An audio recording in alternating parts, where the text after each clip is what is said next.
జమ్మూ కాశ్మీర్లో భద్రతా బలగాల వేట కొనసాగుతుంది. 2 ఏళ్లుగా కాశ్మీర్లో ఉగ్ర దాడులకు ఫరూక్ అహ్మద్ ప్లాన్ వేసినట్లు గుర్తించారు. పాక్ నుంచి చొరబాట్ల వెనుక ఫరూక్ హస్తం ఉన్నట్లు తేలింది. పాక్ ఆక్రమిత కాశ్మీర్లో ఉగ్రవాది ఫరూక్ అహ్మద్ మకాం పెట్టినట్లు విచారణలో తేలింది. పహల్గాం ఉగ్రదాడి master mind terrorist Farooq Ahmed అని విచారణ అధికారులు గుర్తించారు. కాశ్మీర్లో స్లీపర్ సెల్ నెట్వర్క్ ఏర్పాటులో ఫరూక్ అహ్మద్ కీ రోల్ పోషించినట్లు తేల్చారు.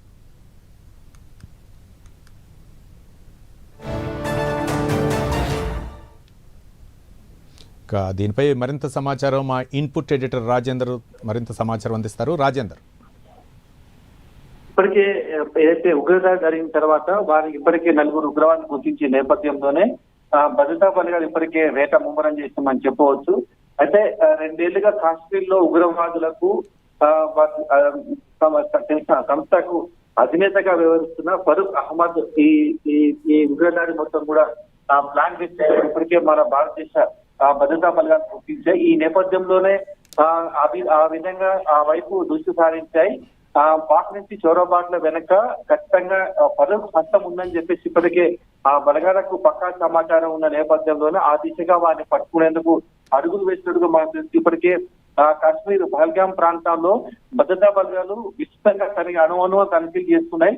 ఉగ్రవాదులకు ఆచూకీ కొనుక్కునేందుకు ఇప్పటికే అన్ని రకాలు కూడా చర్యలు తీసుకుని ఇప్పటికే 4 సార్లకు పైగా ఉగ్రవాదులు అతి సమీప నుంచి తప్పించుకున్నట్లు కూడా అధికారులు ఇప్పటికీ వెల్లడించిన నేపథ్యంలోనే భవిష్యత్తులో ఇంకే ముందు కూడా ఎలాంటి ఇబ్బందులు తలెత్తకుండా వాటిని పట్టుకునేందుకు చర్యలు తీసుకుంటున్నారు. మరోవైపు ఈ పహల్గాం ఉగ్రదాడి మాస్టర్ మైండ్ తెరదిస్తున్నటువంటి ఫరూక్ అహ్మద్ కోసం కూడా వేట కొనసాగుతుంది. ఈయన ముఖ్యంగా కాశ్మీర్ స్లీపర్ సెల్ నెట్వర్క్ ఏర్పాటు చేసి వీరందరికీ కూడా కీ రోల్లో ఉంటూ ఉగ్రవాదులకు సూచనలు, సలహాలు, దాడులు ఎక్కడ చేయాలి, ఏ విధంగా చేయాలని మొత్తం కూడా సూచనలు ఈయన కన్సర్న్ జరిగినట్టు గుర్తించిన నేపథ్యంలో వారిని పట్టుకునేందుకు విధంగా వారికి ఇప్పటికే అన్ని రకాలుగా ఉగ్రవాదుల వేట కోసం భారత ప్రభుత్వం చర్యలు తీసుకుంటుంది.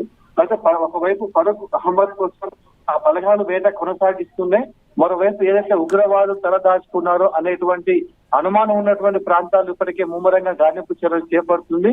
ఖచ్చితంగా వారిని పట్టుకొని తీరాలనేటువంటి లక్ష్యంతోనే భారత బలగాలు ఉన్న నేపథ్యంలోనే దాడులు వేట ముమ్మరం చేసేది కూడా మనం స్పష్టంగా చెప్పవచ్చు. Right, thank you Rajender.